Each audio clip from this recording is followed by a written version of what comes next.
Corruption is a cancer, is a disease that deprives countries and people in countries of their rights, and also it drains countries of their economy. It misplaces the economy, and it creates problem for people in the country, deprive them of their rights. And I think if Africans fight corruption and they see that their economies are managed properly, there'll be a lot of peace because it will bless a lot more people.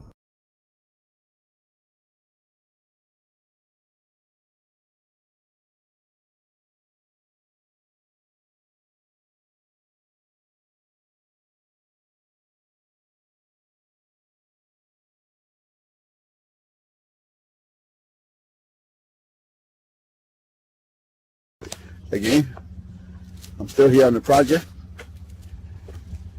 building capacity around my mouth, but I got something to back it up. What do you think? Let's discuss it.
Corruption is a cancer, is a disease that deprives countries and people in countries of their rights, and also it drains countries of their economy. It misplaces the economy, and it creates problem for people in the country, deprive them of their rights. And I think if Africans fight corruption and they see that their economies are managed properly, there'll be a lot of peace because it will bless a lot more people.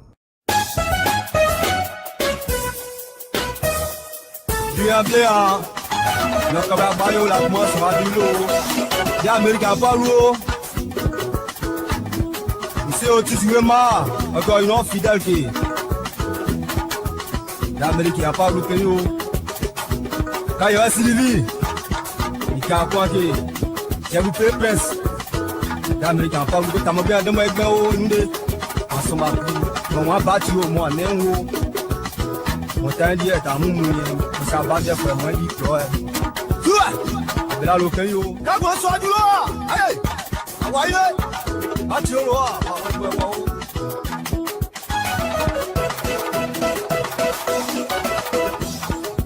Yao. Abela lo kan yo. Níbi tó jọba yìí. Níbi tó yọba. Máa ti sùn kan yo. Máa ga jiji. Wọ́n pe jamais forcé o. Si tu connais. L'animateur Choco Noska Yassin de Toyebi. L'homme a tout fait pour Mivito. Anitie les deux.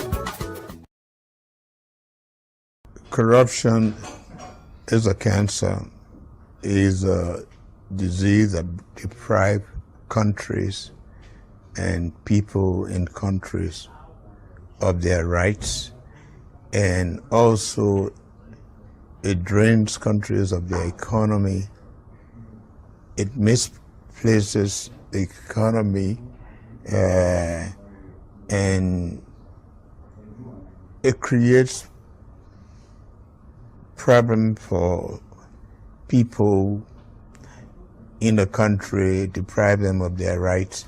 And I think if Africans fight corruption and they see that their economies are managed properly, there'll be a lot of peace because it will bless a lot more people.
Good evening, folks. Samson to Liberia Radio. We want to thank all of you again for tuning in this evening. Oh my goodness, I didn't even share. No, I did. Okay. So, but thank you very much for tuning in to Liberian Public Radio. We appreciate it. Thank you, folks. It's a wonderful thing to have you back here again. We say thank you. Those of you that were hoping that would come on last night and we weren't able to come on because of some circumstances. But anyhow, we thank you for your patience. And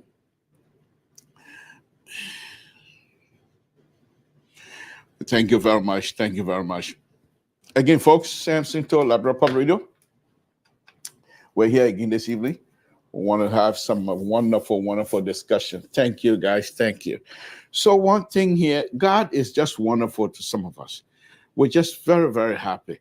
There's a young lady who is at work, rotating from traffic to design. And this lady, when she came in, she has no clue on design, roadway design. So I took her under my wing, and she, in fact, she watches this show a lot. But tomorrow will be her last day. So today she brought this little booklet presented to me to say thank you for all your help, but this is your present. And it's Pocket Prayer Book by Maxwell Lugdu and Andrea Lugdu. This is a very good prayer book. But let me read some. I'm going to be reading some of the prayer here tonight. At the back of it, it said, we pray to stay sober, centered, or solvent. When the lump is deemed margin, when the money runs out before the month ends, when the marriage is failing, we pray. But sometimes the words are hard to find in the chaos of life. In those times, let these 40 simple prayers guide you on a journey toward peace, rest, and a close conversation with God. And this is the prayer book this young lady gave me tonight, and it comes in handy because I'm going to be using it here a lot. So let me go on to the first first prayer here. Okay, and it goes on to tell you why you need prayer. It's a wonderful book, to be honest with you. It's a wonderful book. Hello, my name is Max. I am a recovering prayer wimp. Okay, so that's just, but yes, in the book, and I'll go through that sometime. But let me go on with the Romans 8:15. Okay, Father, you have made me. And I will use, when I see where I see me, I will say us. So I hope so. So these people should understand, those that wrote the book, they said me. They were being very singular. So, Father, you have made us your children through your spirit. In your kindness, you you adopted us and deliver us from sin and death. Amen. Remind us today what is meant to be your children and to be free from that law. It is so easy for us to live our days on our own turn. Help us to live it in light of your grace. Amen. Oh, Jesus, thank you. I pray for my friends and family. Help them experience your love as their Father and feel their inheritance in your spirit. Thank you for accepting us as we are, but not leaving us the same. In Jesus' name we pray. Amen. So this is the kind I will do two prayer here. So every time when I open, now that I have this prayer book, and I'm not asking you to pray with me unless you believe. Because if you do not believe and you do it, sometimes it's difficult to get through. You have to believe, and it comes from the bottom of your heart. And you will be, when you do that, you feel relieved. You feel very good about yourself. So you have to believe it. But I'm asking you to trust in the God that we trust. The God that we believe is a living God. So I'm not saying my God is your God. So let's get that straight. Those of you that are watching, I'm not saying that my God is your God, but I'm saying to you that my God is a wonderful God. It's a true God. He's alive, and he's very wonderful. My Lord Jesus, thank you again this evening. Thank you for bringing us back here again. We want to thank you. Thank you for your blessing. Thank you. Thank you for the opportunity. Thank you for everything. My Lord, we will stay here publicly and announce to everyone that are listening to us that you are indeed the God that we serve. You indeed at the man, the Father that we all pray to, because you have the ability to help us. You have the ability to guide us. You have the ability to protect us, and you have done so.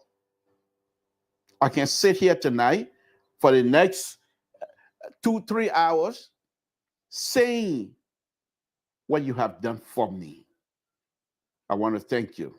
I want to thank you for the protection that you're giving us. I want to thank you. I want to thank you for your love, for all of us. My Lord, we sit here again this evening, asking you to bless the Republic of Liberia. Guide us. There's so many things men are doing, but with you being involved, we trust that things will be done correctly. Your power involved in whatever man is doing, we trust that it will happen the right way. And we will continue to come to you, ask you to interject, to ask you to supersede. We ask you to convene all of us to do what is right. My Lord, we ask that you bless the Republic of Liberia. Bless the people of the Republic of Liberia. Bless the leadership of the Republic of Liberia. Bless them. Let them know what is good for our people. Give them wisdom to do what is good for our people. My Lord, you've done it for us before, and I know you will continue to do so. We ask you, my Lord, to bless the host country, the United States of America. In Jesus' name, we pray. Amen. So these 40 simple prayer that has been put together here, I will utilize that here very wisely, because they're very good. They're good for the spirit, and they're good for your own connection. Thank you for joining us tonight. We appreciate it. Please share this video as much as you can.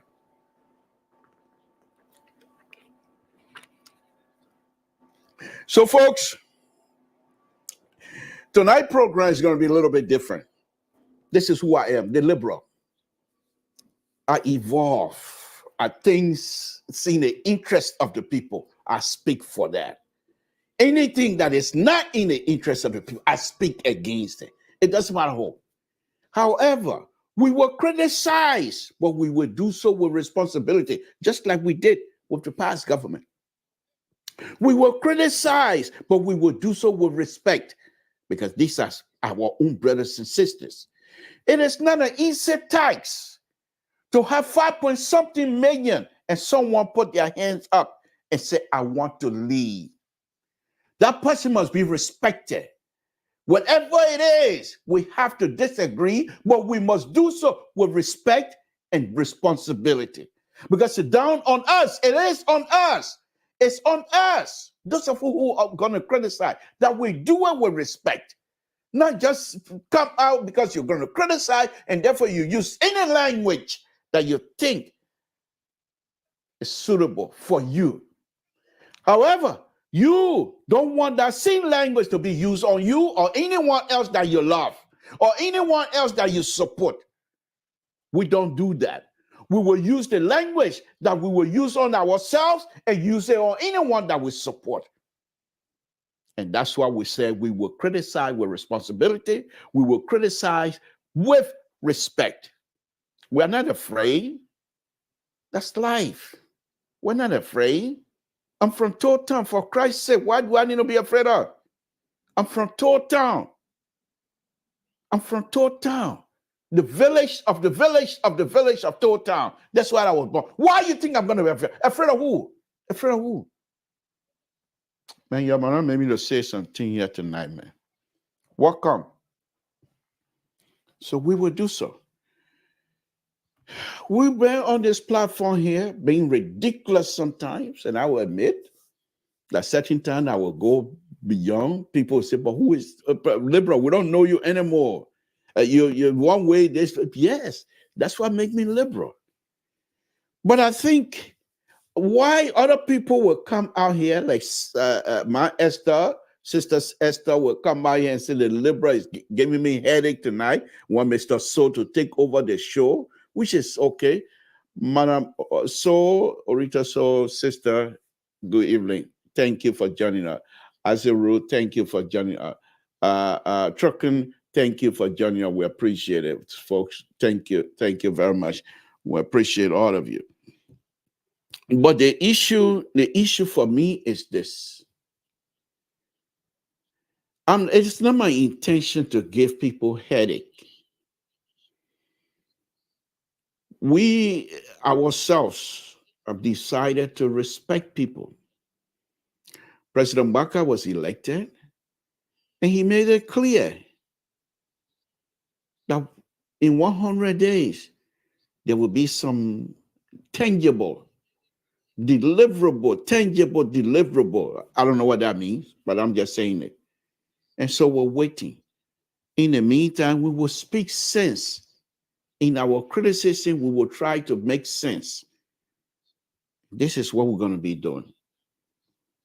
We read on the newspaper that the president and his people have already started attacking the project of the road rehabilitation process.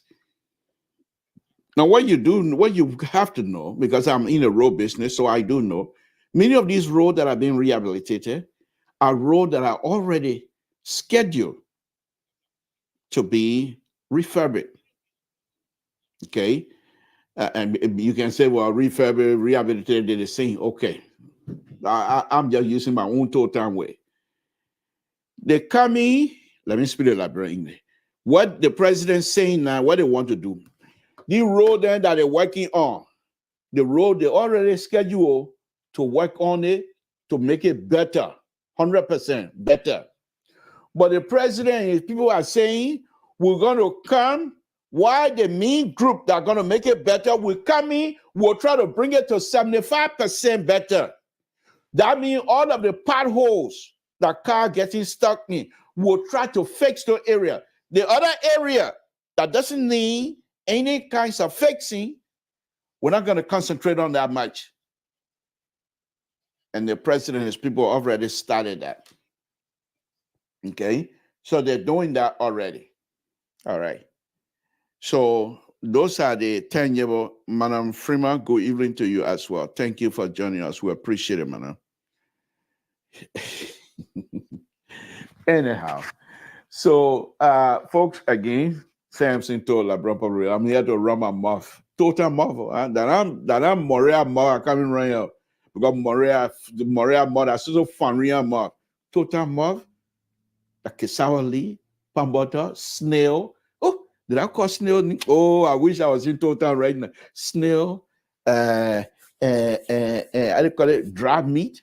Dry fish from Sesno River, from Longtown area, from Poeta Wayne. That's the kind of dry fish I'm thinking about right now in my pampata.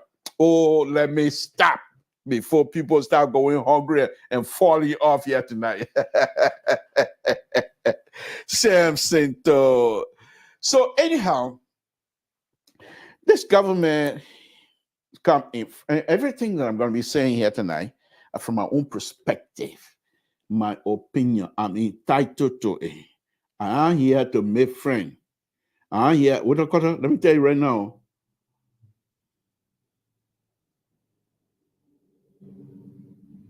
Look at it. Why you can't go look on social media? You'll find the picture there. I don't want to supply the picture for you. I beg you, but you want to question me what to go to? You come in, you'll see these people. You gotta put your foot in your mouth this early, and I will not help you to know. I love these kids. I love all of them. I love all of them, to be honest with you. No, what you call to go on how do you call it? Go on the website Daily Observer. You will find some pictures in there. Go on Front Page Africa, which is now being considered by many Liberians to be opposition newspaper anyhow. So go on there.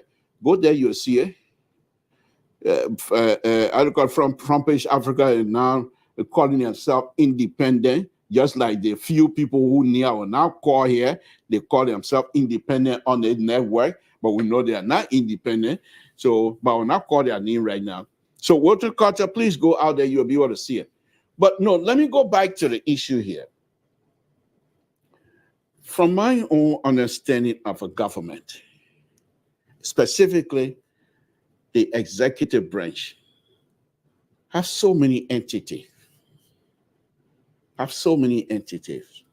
that make up the whole of the executive branch. And each one of those entities, as far as I'm concerned, they're very important to each other existing and connection. Those of you that watched that accident in Baltimore the other night, if you watched that video, you saw the ship came, okay, think about it, and hit one pier in the middle. So why did all of the other stuff fell apart? If there's this one pier of where the ship hit, why does it go out all the way out almost 2,000-3,000 feet on both sides of this one single pier? Because they were connected. They were connected. And most of the connection of this bridge, I've not seen the plan, so I'm not going to say for sure. But most of the time, those steel girders in the place that then the thing that those are connection. Most of the time, you want to have slides, connection, share connection. I don't know what type of connection they put it, but they were all connected. And therefore, one of the things that I want to take out of that steel stuff also is that the connection was so strong that the entire bridge becomes one in this process. And this is what the executive, if you have a strong branch of this entity, the executive being the spear, the tip of the spear, the rest of it, if they are connected correctly, they will do well. They will do well. But it seemed to me that this government, at this time, these entities are not connected well. And if they are not able to put these connections in place for them to work as a unit, they will fail. They will fail. And it's very sad, because the failure of this government most likely will not take long. If you saw that picture, that video, once that part of it was hit, boom, everything started collapsing on the side. Okay, it's like vibrating, everything started falling. So here's the single thing here about this government. The country is divided. Yes, nobody will come on any talk show and tell you, say, the country is unified. Far from it. Divided. No question asked. Okay? Why do I? My goodness.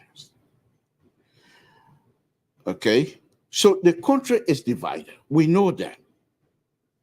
And because of that, because of the division,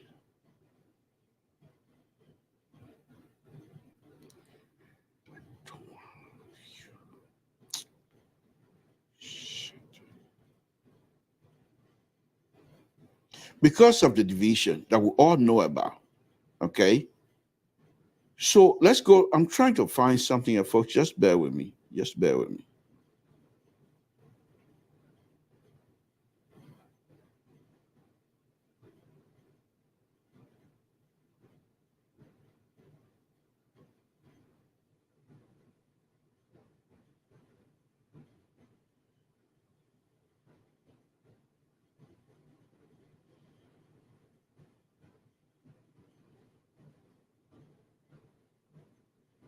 Just bear with me, folks. Okay, just bear with me. There are a few things there I'm trying to put together, and I will educate you on these things again tonight. Okay, There's no question asked. I will educate you. Don't worry. Don't worry. The liberal is here. The liberal is here. It's going to educate you. Okay.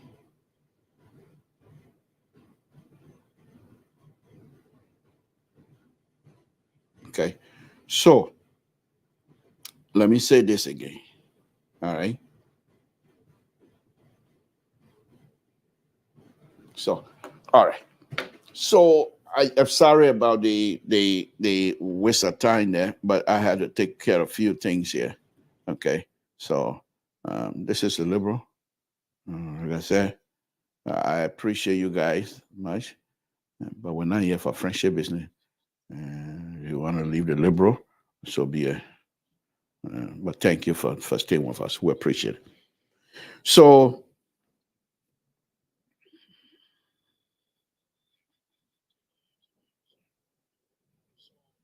look at who talking about tangible evidence. What you want to call you so you must second go to one-on-one or bring yourself on the stuff. You're talking about tangible when you're there, you do tangible. I'm doing exactly what I'm going to be speaking against tonight. So as I stated, the country is very different. Just from the example of the election. Here's what I do know about this election. Many of the people that voted for President Bakai did not vote for President Bakai because they felt President Bakai has the ability to lead them. I believe that President Bakai was successful in obtaining their vote because they were voting against CDC. It has nothing to do with President Bakai. Okay? So it's not like they were voting for President Bakai as opposed to they were voting against CDC. So if you have that kinds of a stigma already on you, I believe, then if your downfall in terms of the electorates, it's not going to take long because they do not have that kinds of feeling of being. You cannot. Yes, I'm going to say this, and I will say this. I don't care what people say about me.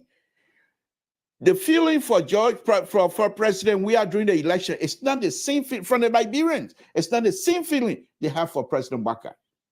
President George Weah was well loved. President Bakai, he's loved too, but not in terms of population, not as many people as President Weah was. So President Weah's vote was solid. President Bakai's vote is also solid, but if you go deep into it, it has a hollow position in it. Because there were those who were voting for President Bakai because they were voting against President Weah. That's a hollow position to be in. Because when push comes to shove, these people will let you go because they were never connected with you in the first place. My belief. But President Weah owned a vote. They will stick with him because they believe and they loved him. Not just voting for him to be president, but because they love him. So his vote is solid.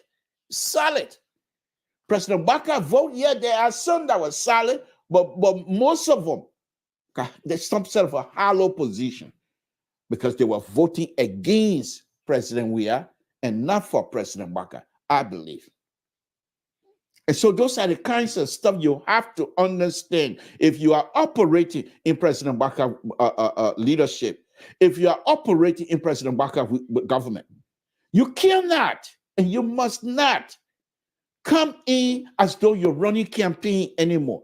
The United Party do not have good standing when it comes to Liberia and the Liberian people. If President Weah were to just do 1/5 of what he said he was going to, not even half, nobody can defeat him. Because the first thing, he has popular vote. That we all know that. Those of us that was on this platform said we don't want President Weah anymore. We were saying it. But we also believe and know that he has solid support from the Liberian people. But because of the people lying to him over the years, and we're not able to produce what President we are supposed to produce. But who you're doing good, there were those who recognized that and said, no, that's not what we want. We will hold our noses and vote for President Bakai, they will say. And if this government, President Bakai government, is not able to recognize that, and they think they're going to come into this position as though they have a mandate, the mandate that was given to President we are 2017, it's not the same mandate that is being given to President Bakai today. Far removed. President we are won 15 out of whatever, he won 51.5, 51.6%.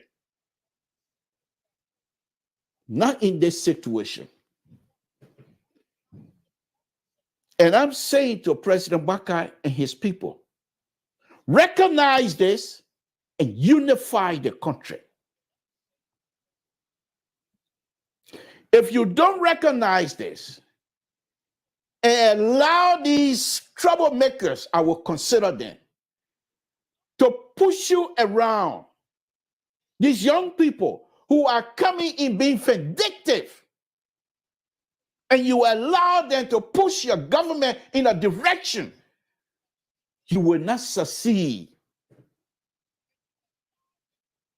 Your image might look beautiful outside in the international community, United States, but in Liberia, once this type of behavior starts happening, and every other good thing that you want to do, people will start resisting. And CDC are very good at that. They can lie, they can manipulate, they are not trustworthy, but one thing they're good at is turning things your negative against you so badly that they will put you on the defense in a minute. And this is just a warning to President Bakai and his people. Let's look at some of this stuff. President Bakai, they entailed about bringing war crime court. The war crime court in Liberia will require the cooperation of all Liberians. If you have some other Liberian resisting, you're not going to succeed. Let me tell you this. I've been saying this here on this platform. Nobody listening to me. Democracy is a bluffing idea. Me and democracy were not born together. Democracy is not in my blood, but it's an idea that I have embraced as a human being. It's an idea that I embrace as a human being, that in order for me to live in coexistence with my fellow men, there are certain ideology that we have to agree on. Freedom of press, freedom of expression, freedom to associate without me being bothered by anybody. But those are ideas. Those are ideas that people can call their bluff on. Liberia has called the bluff of democracy before. You all know that. Liberians, let me say this again. Liberians called the bluff of democracy. 1989. For example, I go to Liberia. I say something, say, oh, we're going to arrest you. I say, you can't arrest me. There are two ways they're going to take me. Either come and jump me with fight, they take me, they beat me, and take me to jail. They succeed. Or I resist, and other people join me to resist, and they leave me alone. I call their bluff. Or they call my bluff. So democracy is an idea that Liberians have called the bluff on democracy before. Why are we not learning from those mistakes? Sedition, in as much I don't want them to come close to any political power, they are Liberians. They are our brothers and sisters. Even my own son, So CDC, member of CDC. So sedition, they are not from the farm. These are highly educated people. I just don't agree with them in terms of policy. So I don't believe that we have to approach them as though they are some sort of a foreigners. It just takes you to call your bluff, and you have serious issue on your hand in Liberia. Let me go back again. You have President Waka, you have some huge challenges. You don't have the money. You need the international goodwill to give you money. They will not give you money if there's noise in a country. CDC know this thing. They know. There will be few that will be willing to sacrifice going to jail by making the noise so that the international community will not come to your aid. Don't give them that opportunity. You need help. You don't have money. You need investor. Investor will not come in our country if there's noise. We cannot afford for people to challenge the system. But if you give them the opportunity, they will challenge the system. What Liberian man can say? What made a man what made a man angry making verse or whatever it is? I don't know. They say something. What made me verse? Something like that. But you know what I'm talking about. What making sheen, making verse, and you will want to you make a Liberian man sheen in public, especially someone who has been in a leadership position before, because of property. Unacceptable. The Access Recovery Team, President Bakar, we saw that before. Samson told.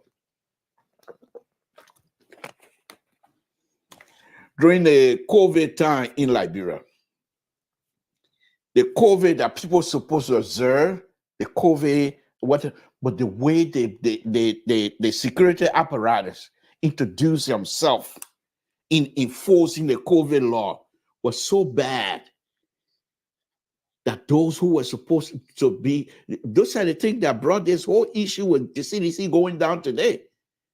Because there were so many people that were working in the market, and the way the people brought the rule, the security apparatus CDC brought the rule, brought the book on them, they didn't accept it. So they said, we will punish them. Now, in this case, let's go back to the Access Recovery Team. Look who in charge of this thing. What's the name? Emmanuel Gawier. They're not the same men who want to lock the gate of the Capitol building. They're not the same guy. Leaving the law, the judiciary, leaving it aside and taking law into his own hand because he's a Liberian. He must lock the gate of the Capitol building. They're not the same guy, and you're putting in charge of access recovery where you can't think. Who is he? Did you guys even look at his record? He's a freedom fighter. Yes, we agree. He fights for people's freedom. I agree. But that's the kind of militant that you want to put in charge of access recovery team to go after people's property? The person who left the court standing and decided to take law into his own hand, that he's going to lock the Capitol building because he believed there was certain things that they were doing that were not right. Why he can't go to court? Why he can't follow the procedure? Why he can't go through the institution that he himself believed in? That a man today in charge of this access recovery, and you think you're going to be successful? Let me go back again.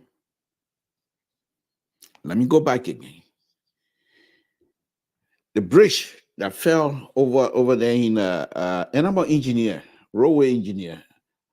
I do bridge a little bit, but that's not my whole thing. I've been practicing engineering for the last 30 some more years. I do roadway, but I know bridge myself as well. Civil engineering, everything about civil engineering until you get into your last 2 years. Everything else is all structure, steel, concrete. That's it. I would say 80-85% of the civil courses are all almost like a bridge. It's all steel, concrete design. You get into your last 2 years, then you do roadway. Roadway, them those are thing. They don't mean much. Survey, road. They give you survey because they want you to know the elevation business, but they don't give you survey until you get into road. And you say, well, in fact, for you to specialize in roadway, you would completely be out of school. You go do roadway. So roadway is not something that is actually part of the civil. The civil program is geared towards structure, steel, concrete, timber, and those kinds of stuff. Geotech, just the wall and things like that. But roadway is just a little bit. So don't let something to fool you. Say, no, no, you know, it's something to. I say to you, if you're engineer, go do a bridge design. People like Victor Smith, those are the good engineers. Victor Smith is a bridge engineer. Those are the engineers. I must say, an engineer too. I say so. No, but let me be truthful with you. So let me be truthful with you. So the bridge, I fell over there in Maryland. I bet you Victor Smith probably got a hand in some of the repair because he used to work for Department of Maryland Transportation anyway. So, but let me go on to say this: the connection in each of those steel, whatever be the frames, whatever the connection they had, the connection. The reason why you have connection is to transfer load from one point to another. You have these two things, you put them together. They're not connected, so they can fall. They can go up and down, go apart. But you connect them to allow them to work as a unit so that the force from this, because of the connection, can go through the connection and get to this other side. And they work as a unit and resist more forces. Let's go back to President Baka executive. President Baka has so many entities that make up the executive. We all know that.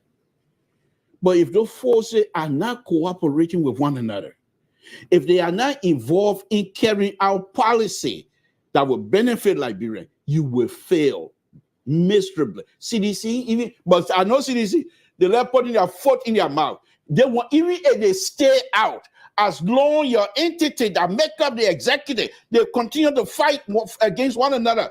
CDC ain't got to say nothing. You will fail, President Baka. There's nothing else about it. I'm not going to hide that. In as much as I want you to succeed, these people must be able to cooperate and work together and show to the Liberian people that yes, you indeed, you can to replace the wrong. We saw the Minister of Information yesterday. That man who can talk more than how he can walk. The man can talk more than he can run. And not only that, most of it, he was being very vindictive. I hope I can get to him because he said he doesn't mind going on any platform. I hope I can get to him and bring him on my show. Because you're being not only vindictive, not only that, but he was very rude. But as a minister of information, and one thing I like about him, with all of his rudeness, according to me, he did not distance himself from the government. He's always referring to himself as a spokesman for the government.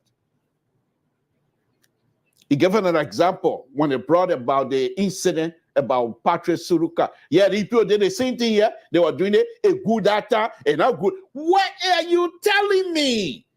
Because CDC violated the rights of a human being. You too. Eto, brutal. Eto, you too. Because CDC violated the right of the people. So you're going to come now. You call yourself rescue team, but you're going to, in the process of rescuing the people, you're going to violate individual right because something they did long time ago, and you call yourself spokesperson. That man will not last 6 years with President Bakar. That Minister of Information, he will not last 6 years for President Bakar. He talked more than he can run. And he speaks well. Don't get me wrong.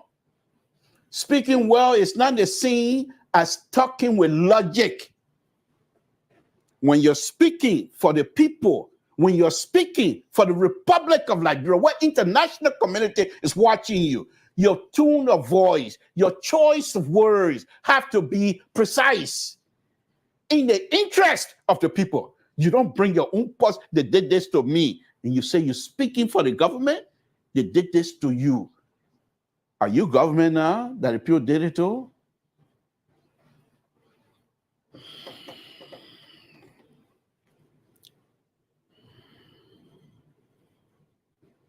We got a long way to go. Every time I open my show here, I will pray. And from now on, my prayer is going to be much more deeper. With this prayer book this lady gave me this afternoon, I will use that. Because I think, and I always say this, God lives in Liberia, Jesus lives in Monrovia. What do we have on our hands? Go back again. You know, those of us that I ain't even finished elementary, I'm still doing my GED. But those of us that used to write in little paper, there are certain ways of writing a paragraph. Some people start like this and go down. Some people start like this and go like this. It'll be like that, whatever. But most people will frown on going like this. Because when you start with big thing and narrow it down, you get confused. But when you start with narrow stuff, and you say, okay, this is what happened, chronologically, becoming bigger and bigger and bigger, and then conclusion, you will do well. This government, and I hope that President Bakar will call these people and say, this is not what we want. This is not the type of government that we set up. This is not the type of government we have and we want. President Bakar tell them, Samson supported me. He didn't support me. He's a liberal. Your keeper like this, Samson will continue to call our name. Tell them that. Tell them that. Tell them that. Man, your sedition, your thing I'm talking for you tonight. I'm being truthful. I got time for your tabata, your garçon you offer. You fail off for 6 years, you stole people money over and over. I'm just trying to make sense for my government to follow. You think I got time for you? You're going to say, oh, yeah, I'm not talking for you. I don't even see yourself because you're putting your foot in your mouth tonight. I will deal with you. I'm finished. But let me go back to my government on a very serious note. So this president has so many things on his mind. But one of the things that is missing so far, President Bakar, something's going on. Because when he became president-elect, every other opportunity he has to speak to the people, he spoke as a unifier. We have to do this together. We need everybody on board. We cannot do this by ourselves. If we want to rebuild Liberia, let us rebuild Liberia by all of us.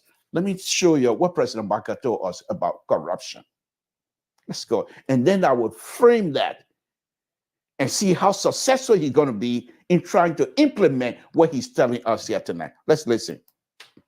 Corruption is a cancer, is a disease that deprives countries and people in countries of their rights, and also it drains countries of their economy. It misplaces the economy, and it creates problem for people in the country, deprive them of their rights. And I think if Africans fight corruption and they see that their economies are managed properly, there'll be a lot of peace because it will bless a lot more people. If they manage the affair properly, it will bless a lot of people. President Baka is very experienced. That's why some of us stood on his platform day in, day out, ice-skinned Liberian, to vote against President Weah and CDC. And I've always made myself clear, not because I was afraid. My ain't my mother, my mom block, and the liberal, what are they going to do? Be nothing. But I've always been truthful. And that is, I respect President Weah. In fact, I keep saying that, and I think I've told you guys here before, I play football. So when I was in Canton, back in the days, when I was going to school as an engineer, a student, so I was coaching high school football, Hoover High School. If you know about vacuum cleaner, Hoover vacuum cleaner, they have a high school over there. So that's a little rich children go there. So I was coaching the high school. They were paying me a good bit of money. Okay. But the thing was, at that time, George Weah was at the peak of his career. So his name was ranking all over the world. So once the kids find out that I'm from Liberia and they're calling George Weah, and George Weah from Liberia, do you know George Weah? I said, no. Because when I left Liberia, George Weah, I was still young. I said, no, I've heard of him. I know of him. It's okay. So once they find out I like to eat pusawa, yeah, I'm pairing. Because of George Weah, the people used to bring in pusawa. Every time we go practice, they will bring me 2-3 bags of pusawa in Canton, Ohio. So if I sit here and say I have not eaten because of, then that's not true. We have to be truthful. So I keep saying that. I don't hate him. But his policy was wrong. And then here we are again. We have this government. And many people walk in the rain, in the mud to go to that football field that day. If you were to go right now and able to find most of these people that attended the rally and ask them, what do you think this government is doing right now? The access recovery thing, what do you make of it? They will tell you, this is not what we have in mind. Here's another thing here. I keep saying about this bridge here, the connection. We have the DA, Ibrahim Kumar, who was trying his best. But if these kinds of process of this asset recovery, if it's not done correctly, Ibrahim Kumar will not be successful. Liberian children are going to suffer. The War Crime Court, which is a wonderful, wonderful idea, will not be successful. Because you need everybody, as President Waka would say, I need everybody on hands on deck. Why will you have a success when you have sedition going, the deputy speaker making statement like it's a joke? Democracy is an idea. You only need few people to call the bluff on an idea, and you got problem. You don't have to go to war. But it can make your life miserable as president in Liberia. And as long as you have noise, the international community will not pour money in there. They will only give you the minimum like they used to do with President Weah and his people. And President Baka, you will suffer on that. Because I don't see you and your people eating money like George Weah and his people. So when whatever little money they get there, instead of you get good bit, the little money they're going to get, you're going to have to share. And you will not be able to do the kind of thing you want to do. Let me go back again. You have this access recovery team. Who picked these people? Especially this Emmanuel Gongbe business. Did they even know who he was? This is a young man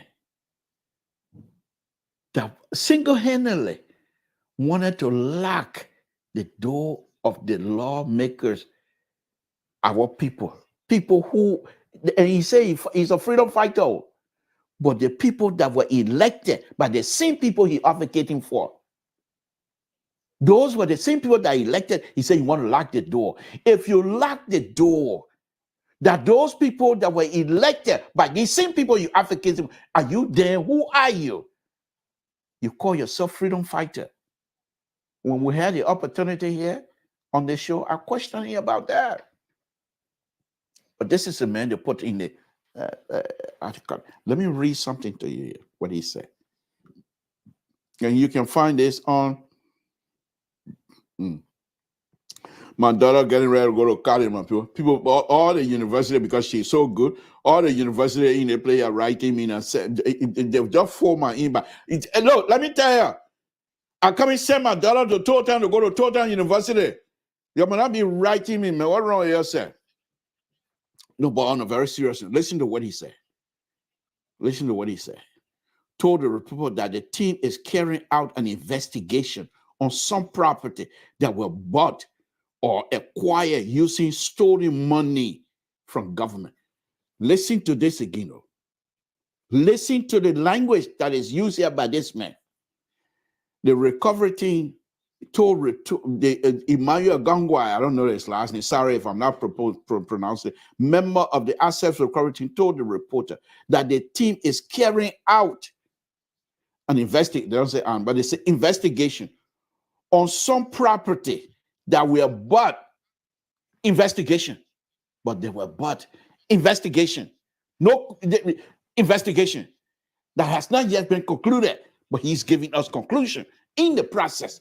These are the people you expect to carry out a government real policy that are going to affect the lives of many Liberians. Listen to him. Man, President Baka, you got to change. Listen to this. Told the reporter, is carrying out an investigation on some property that were bought or acquired using stolen money from government. Is there not a conclusion of the investigation? Are you saying that you're done with the investigation? The investigation told you, and based on your investigation now, that you have had evidence that these people stole money from the government and they bought these things, acquired these things by stolen money. Have you that evidence? Why can you not even use the word allege? It's not, here's the thing I keep saying about Liberian. And this young man is educated. He's not Johnny Khan like yesterday. The young man, educated, highly educated. He can speak well. He knows exactly what he's talking about. But because of his vindictiveness, that he doesn't care. Because he has that vindictive power in him, vindictive behavior in him. He doesn't care. He has already concluded that people stole government money and bought property, acquired property illegally. So these yellow caps you see here, he said, we have some intelligence, and we are using those intelligence to investigate how these vehicles were acquired. We are not jumping to a conclusion. He said, you already did. Emmanuel, you already jumped into a conclusion. Why will you say you're not? Okay, let's go ahead. This vehicle applying the street without proper document. Who are you? Are you the traffic cops? Are you belong to transport? Is that part of the mandate? The executive order. Was it part of the mandate of the executive order that you go and investigate and see what government, what vehicle in Monrovia that don't got paper? You're just mixing. See, when y'all do those things, I don't need to read the whole thing. It is just a very shameful business.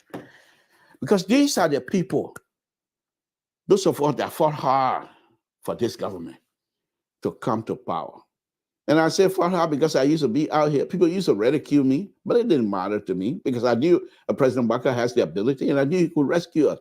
In fact, my term that I use, instead of rescue, I said stabilizer. I wish they have used that word, stabilizer. But here's the point. You have these people like this here. Someone who has already concluded that before his investigation even starts, that there are people that they're going to investigate who has been stealing money. Not alleging, but people who have been stealing money and acquire property through stealing money from the government. Now, if that kind of person with that kind of mindset, what good outcome are going to come out of the investigation? He has already concluded these people are guilty, and so whatever that I find here belongs to the government.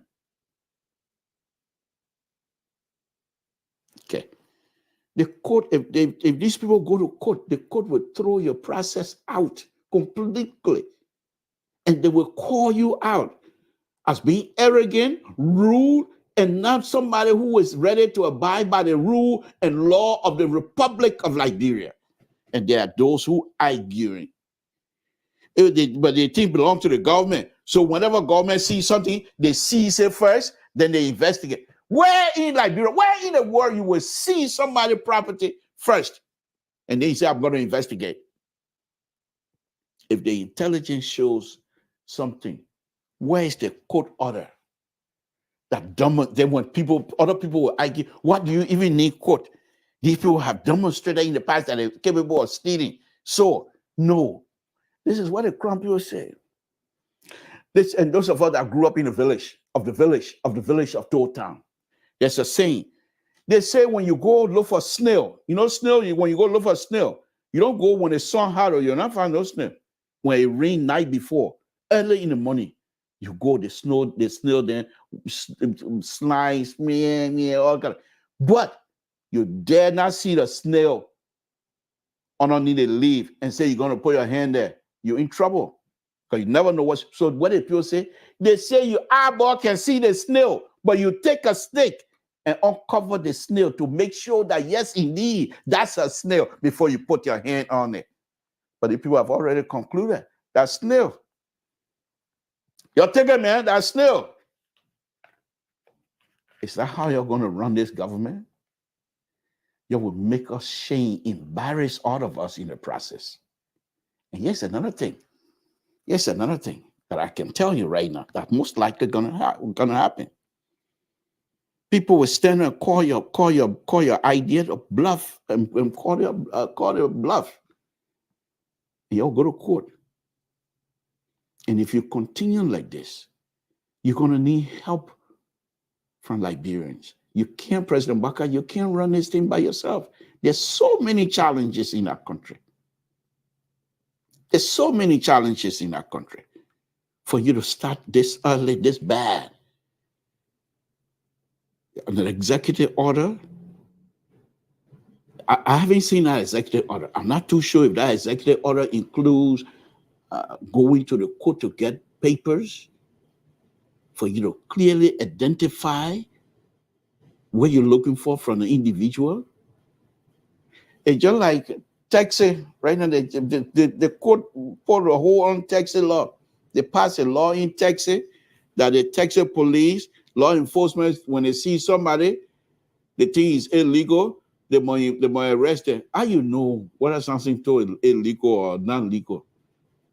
Because what kind of business is that the same thing? Access recovery. Okay, you're going to do access recovery. Yeah, they got zero problem. They got zero. You think that noise, making noise? And yeah, well, I predicted this, and I'm going to say this again. All the people you see around President Baka and in the executive, within the next 3 years, they will fall on the west side. The real good people who will move that country, they're in a waiting. And this is why CDC was not able to do. CDC was not able to bring people they brought on board. They decided to keep them, even though they were inept, but they decided to keep them. And they got punished for that. Unity Party, on the other hand, recognized. So those people, they will give them 2-3 years. And they will be on it. Because they are not, from what I'm looking at right now, many of them are not able to produce. Now, to be an educated person, as from my perspective, it doesn't mean classroom. You can get all your PhD. You never heard of a PhD fool before? Somebody with PhD, but he just as dense as Samson told. You never heard that before? It's not about the classroom. It's about the end result. What have you done with that education to benefit your fellow men? What do you think these school business people go to school that for money? to do things that will benefit your fellow man. Even if you're making money, the money you're still going to have to invest in the country so that your people, other people will enjoy your money as well. That's what an education is. But here's the people over there, because they got master degree, they're just making noise for nothing to come out of it. Yes, they think the access recovery, it can be helped to derail a lot of policy, a lot of good policy President Baka has. This access recovery team alone can destroy a lot of policy and destroy relationship that President Baka is going to need to carry out some specific policy that will be helpful to our people. But because of the greed and vindictive behavior of certain people within the access recovery, people already started making fun of them. One of the access recovery guys, they got a picture on Facebook. They got his picture and some fish, big fish. They said the man finished recovery, he finished fighting for a car all day. He buying the fish now to go eat. You see what Liberian people going with that? And when they start laughing at you, start making fun of you, of your good policy, you're going downhill. You need everyone. First, you have to let people to understand what is it that you're doing. Access recovery, fine. We all know this. The CDC was just a corrupt entity. There's nothing two-way street around it. There's still, we all know that. But you cannot count on Samson to a word to say people stole, and therefore, no, that's Samson told. Go to the court. We have institution in Liberia. President Baka, you told us that you are an institution builder. Help us to build the institution of the judiciary. Go to court. If you're sure they have this entity, they have all these ministry. So you want to tell me you're taking over the government now? You people are unable to account for property that was bought with Liberian people money. You in charge of GSA. The last time I checked, GSA didn't catch on fire. Oh.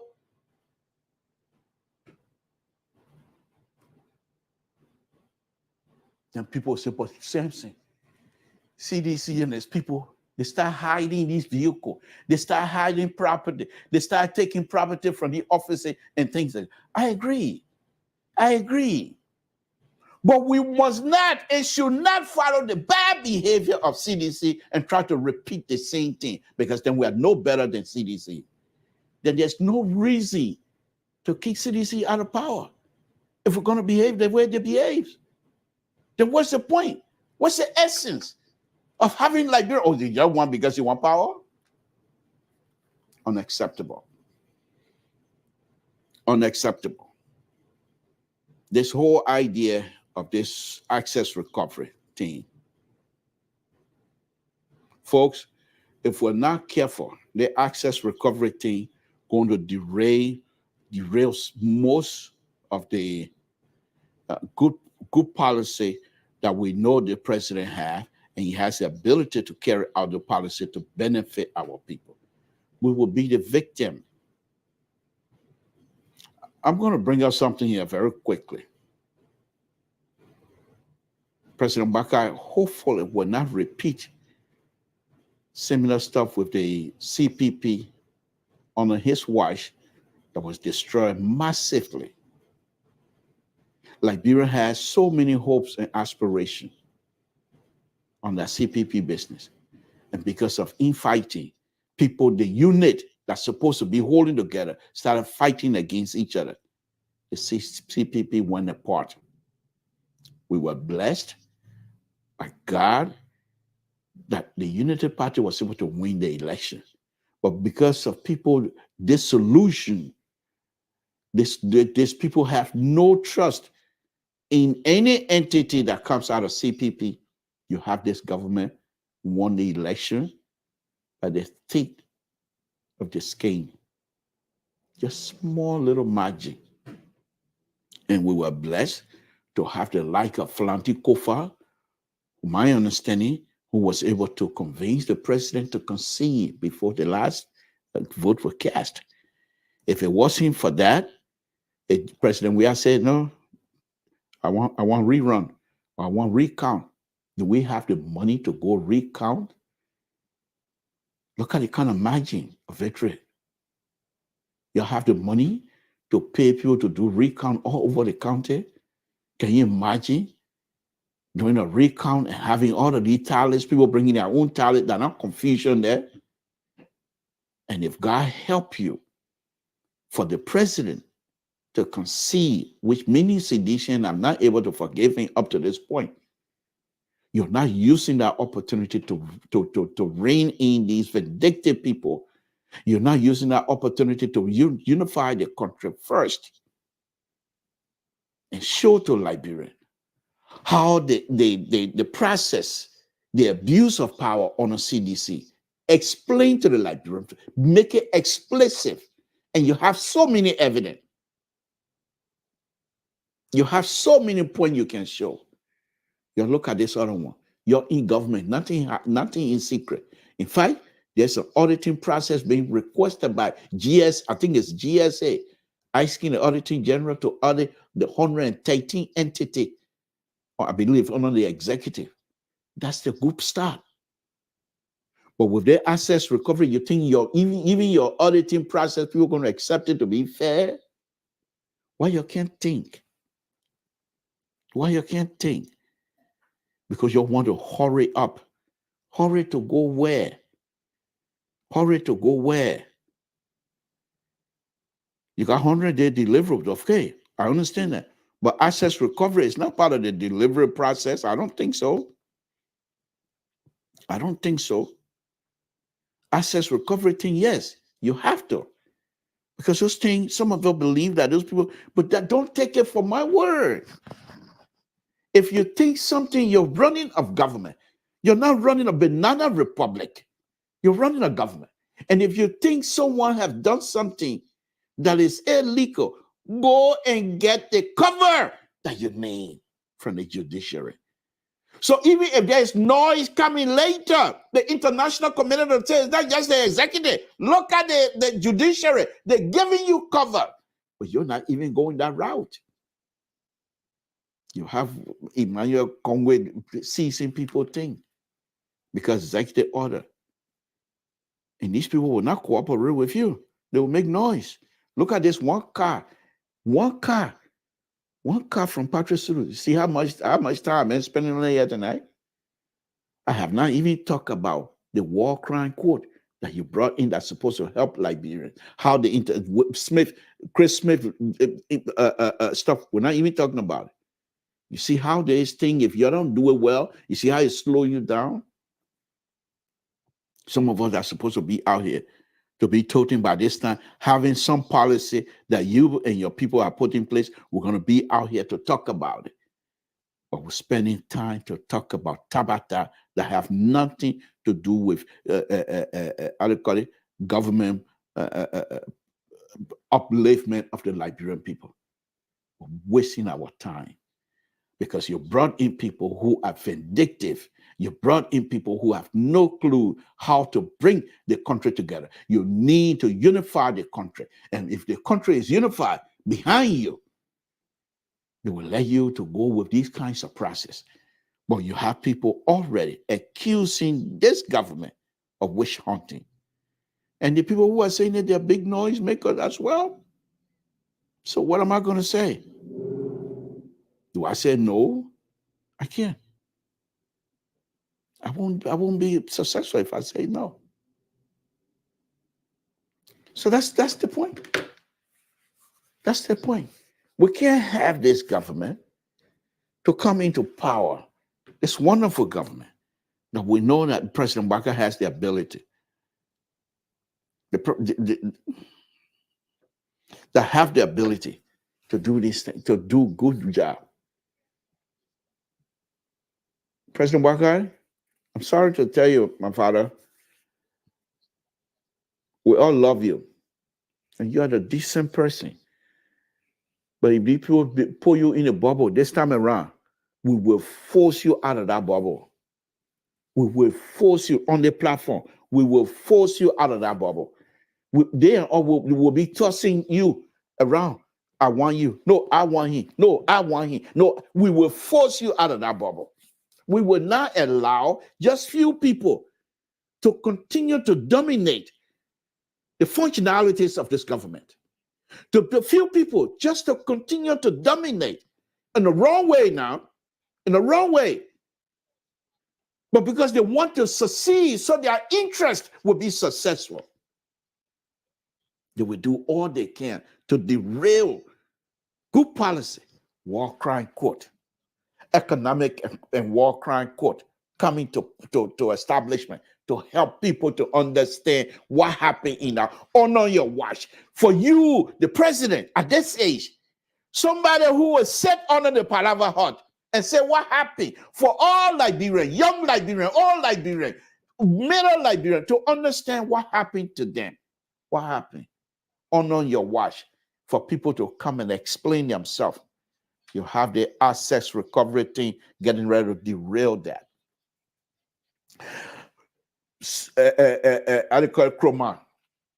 Okay, Abraham Kumar. They make him stay here and make money. He doesn't need to be in Liberia. He doesn't need Liberia. He's doing good. This is a man, according to him, paying his own money to renovate place so he can have office. What would he need to be with it? But here he is, doing his best with few other Liberians. How is that going to be? How is he going to be successful if you have the access recovery thing that are so vindictive? They're going to derail that policy as well. Because Liberians are going to say, but look how the assets, that's why America calling arresting people, the same way they behave with the asset. When they start mixing those things, you will not be successful. And so we will sit here and pull you out of that bubble. They're taking you small, but we ourselves, we try our best to pull you out small. And this is, to be honest with you, this is what's going to be hurtful.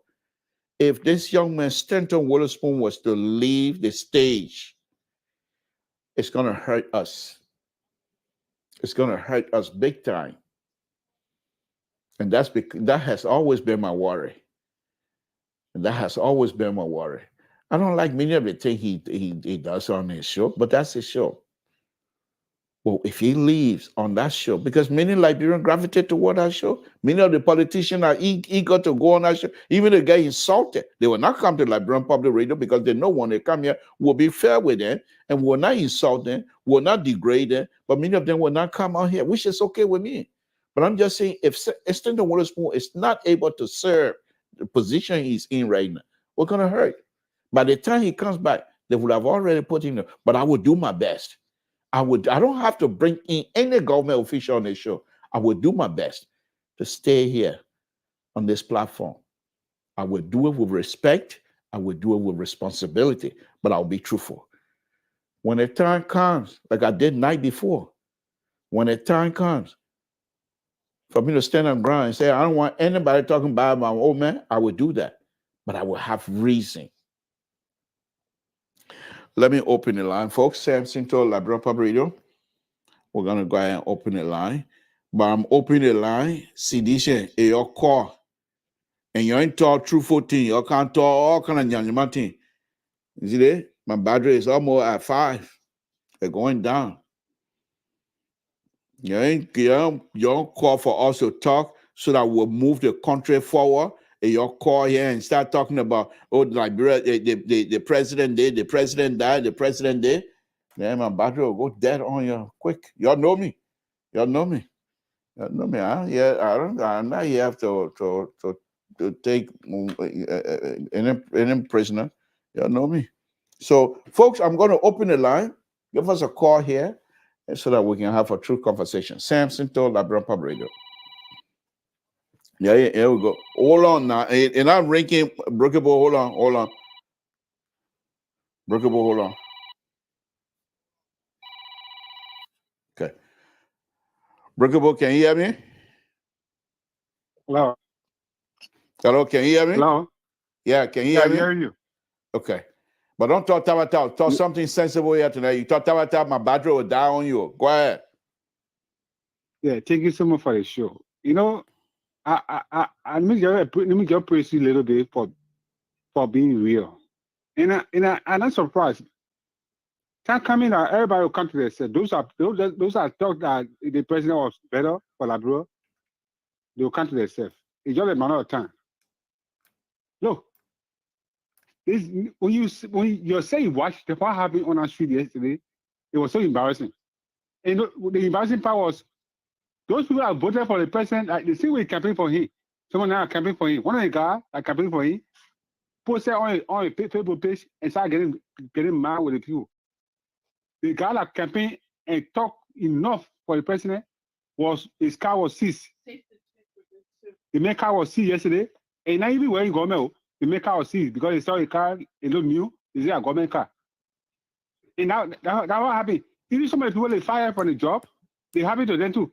Some of them voted for the president, but they fired them from the job because they thought they voted for CC.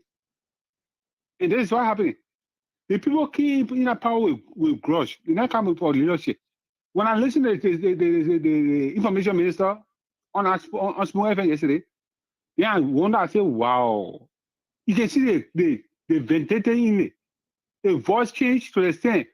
You can see the anger in him. Like someone got revenge. You say you cannot change.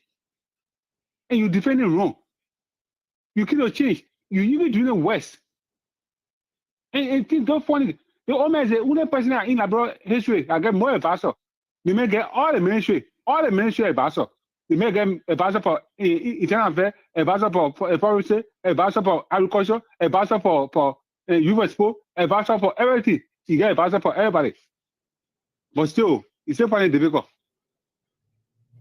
Why the old man now taking decision on your own?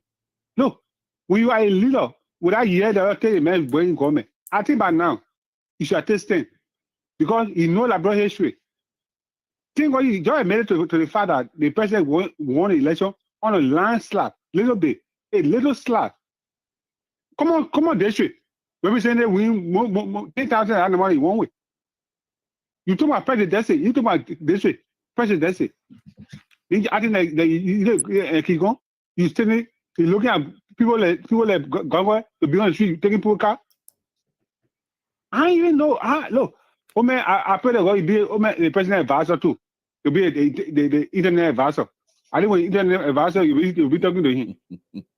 Thank you for your book. This is so funny. No, I come in. It's so funny. He probably get all that knowledge in power 12 years as a vice president, but you get more all the ministry advisor, all the agency advisor. You get all the agency get advisor for him, but still he's not even taking his stand. It's horrible. Okay. But I think he must be one of the advisor too. Don't hesitate.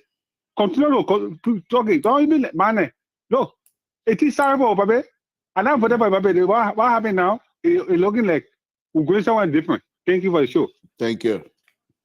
Again, folks, Samson to Liberian Pub Radio. Give us a call here, 916-533-2048. So give us a call here, and we'll be going all over the place here. But no, to be honest with you, I'm not bashing this president. No, far from it. I'm just saying that this government needs to wake up. But then again, you would say, but the people just been in power not even 3 months yet. But the thing is, Cromwell would say, if you don't see the man taken by, look at the way he can grease himself. What do they mean by that? The man go take by, he come back, he got bruised all over himself. But you know how it happened. Then he go grease himself. He put a grease, yeah, pop, poof, pop, all over himself. Then he say, oh, now see, he was taken by, he was beating himself. So this government, if they can't change strategy, then we're going to have some serious problem. And it seemed to me, there was another article today that Amara Collins wrote about Costa. And there's somebody that I highly respected. Someone, but he said it came out of the blue for me. I didn't know how to react to it. Okay. Former president for ULA, Ibrahim Kassetti. he made a statement to say that how do you call it? He was trying to dispute American a section. And I simply told him how embarrassing it was and how untruthful, how ungrateful they were. Not because some of us like Costa, but Costa single-handedly brought this president and his issue to the forefront. Worked hard. Costa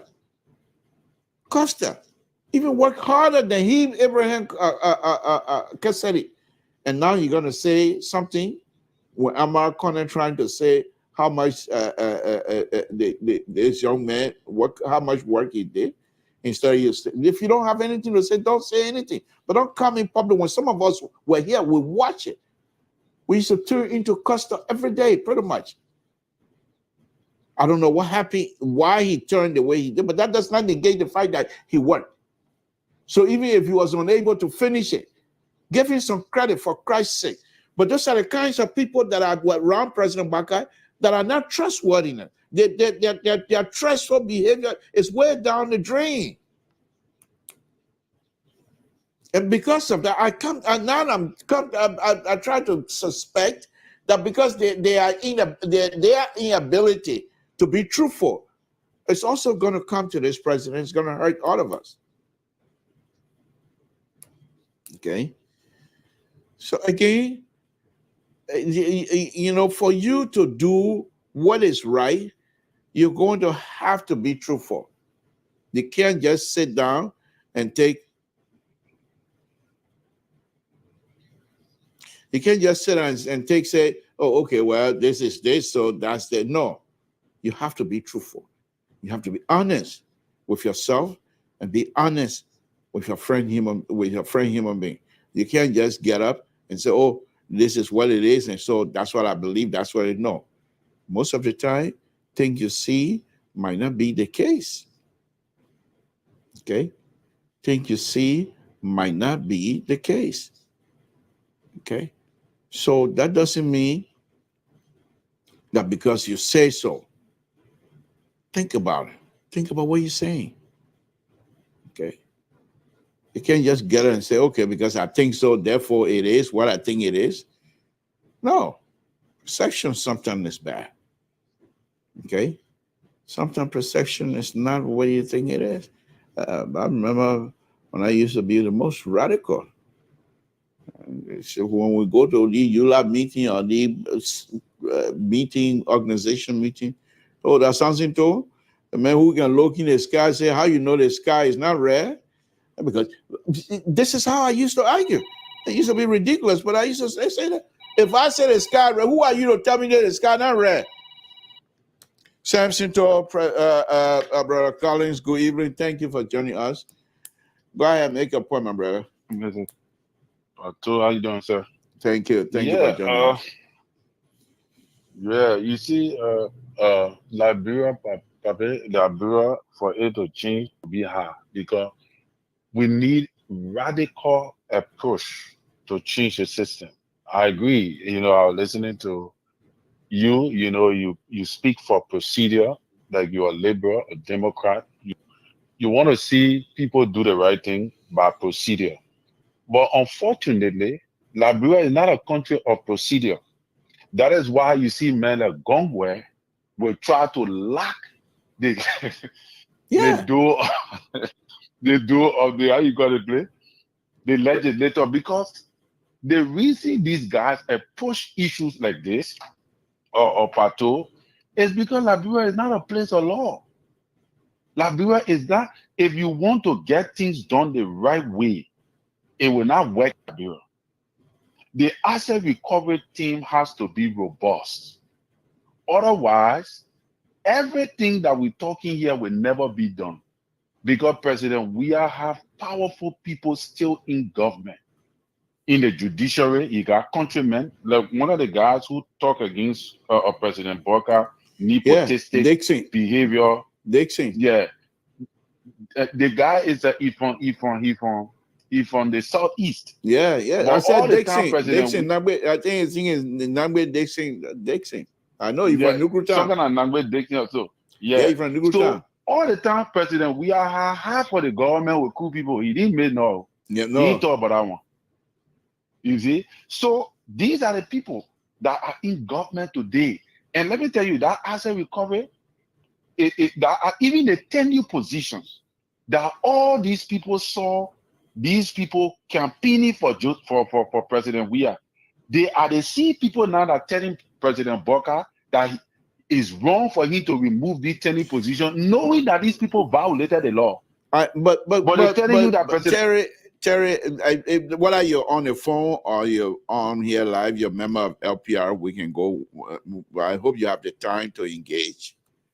I hope you do have the time. But let me ask you this. Let me ask you this. I understand your position that Liberia, the only way to move things forward is to be radical. I agree with you. That's fine. But can you not be radical at the same time using the institution that are set up by us, Liberian? Those institutions are not set up by foreigners. Why are we leaving those institutions outside and try to be radical on things? So what those who we're taking the radical behavior towards, what if they challenge our radicals in dealing with them? Why if they challenge that? What do we do? Yeah, then it means that they prove to us that yes, they are credible enough to hold what they have in their possession, that they were able to earn it correctly. No. What I mean is this. Say you want to be radical, and the way Ganglo and whatever his name is, the behavior is radical. So what if you go take Patrick? So let's use him for an example. You go take his car. He said, nobody getting in my car. He pull away, knock people down, run him over and go. Because he think people trying to hijack his car. What do we do then? Well, you see, then the law will take its course. You left the law, but let me push you again now. The law that you're coming to bring in now, after violence have been introduced, you're not going to bring the law in. Why don't you bring the law on board so that the law will supervise the process? Because so that those who will be found guilty in the eyes of the law will be punished based on the law that you're going to bring in now. Why can't we do that? Because there is already a law that empowers the Emmanuel Gongwe man to exercise the work that he's doing. There's a law. The law you're talking about is an executive order. Yeah, it's a law. I understand that. I understand that. But let's take it one at a time. The law you're talking about is an executive order, and an executive order to be applied all over the country. So if that executive order is in violation of somebody's constitutional right, do you still think that is a good executive order that is in the interest of the Liberian people with respect to the Constitution? Well, it's not an executive. First of all, we need to understand that an executive order is a law. I agree. And the only branch that have the power to determine whether that order have gone against the right of a citizen is the court, is the Supreme Court. Okay. The Supreme Court is the only branch that can weaken the law. Yes. Which is the executive order that the president have imposed. Yes. So until then, that executive order needs to be enforced on anybody that falls within the confines of that particular law. I agree. Good point. But here's what I'm going to say on that. If the court determines that executive order is in violation of the Constitution, they're going to throw it out, correct? Hold on one minute. Let me merge Walter Carter, please. Just hold on. Okay, so you're back. Okay, so the court going to throw it out. Now, once the court throw that out, does it mean that the access recovery process now is non void? No, You see, what we need to understand is this, and that is where I have hold on, Terry, please. A lot of people are calling here. Let me merge the other person, please. Okay.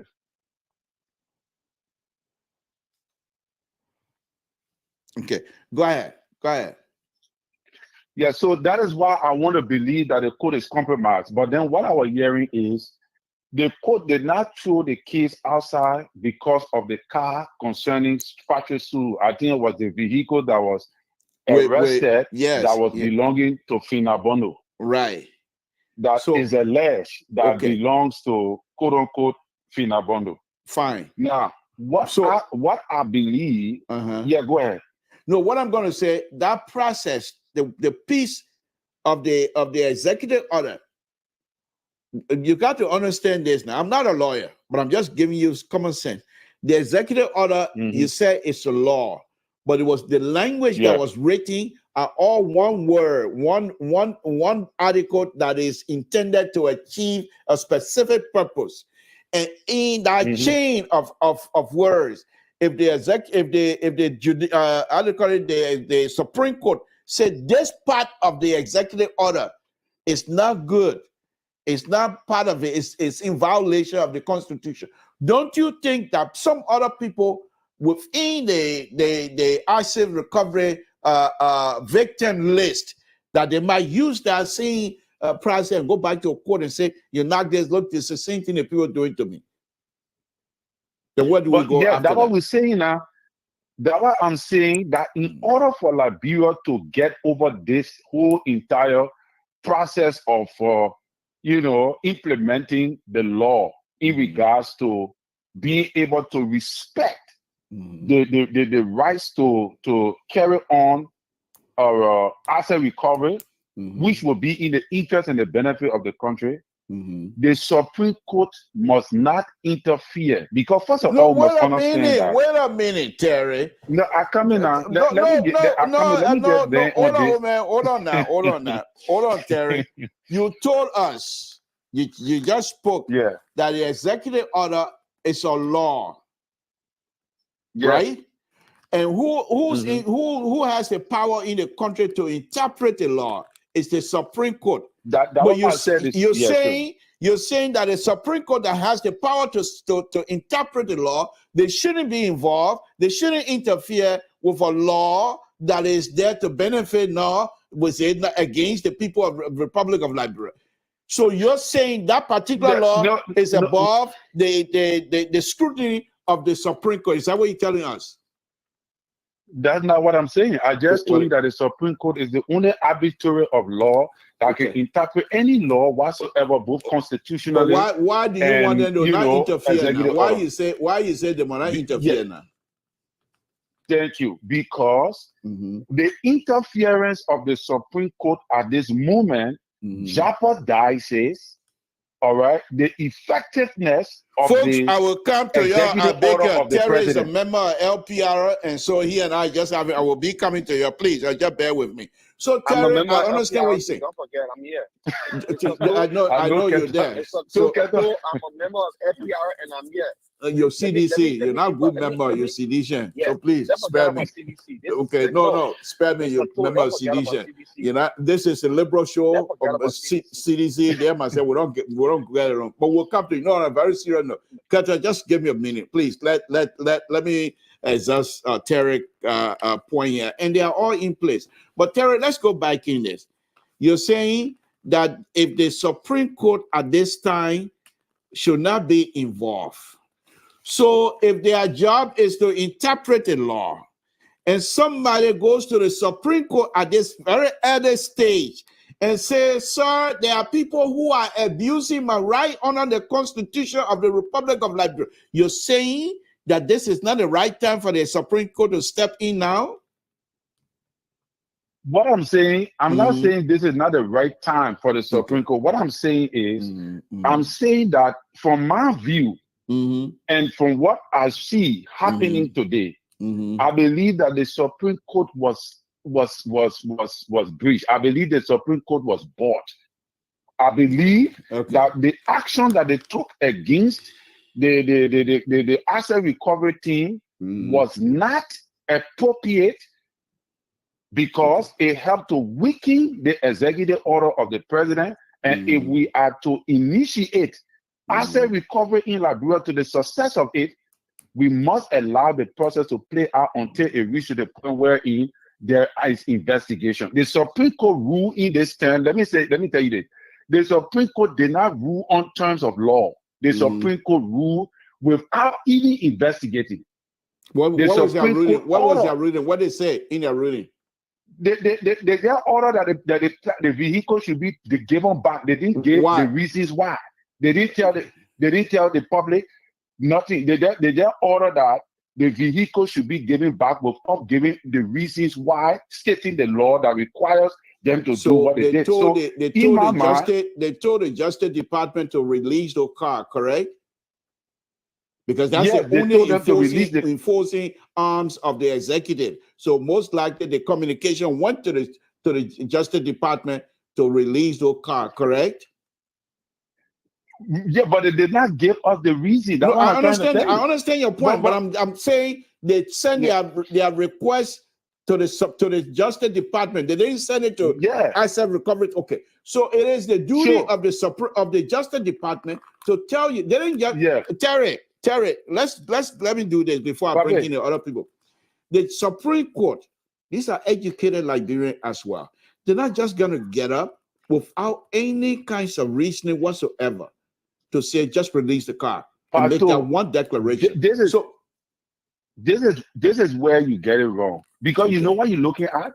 You're looking at American Supreme Court. No, the reason I'm saying this, because this very same Supreme Court have done so many things in Liberia that was against the will of the people. Even me, I'm a victim of the very Supreme Court. On the other hand, I am the veteran. I have a veteran from the Supreme Court. So you and I stand on different things. But I understand what you're saying. Look, I'm not saying that Supreme Court is above the reproach or that the Supreme Court has not been bought before. No, that's not the issue.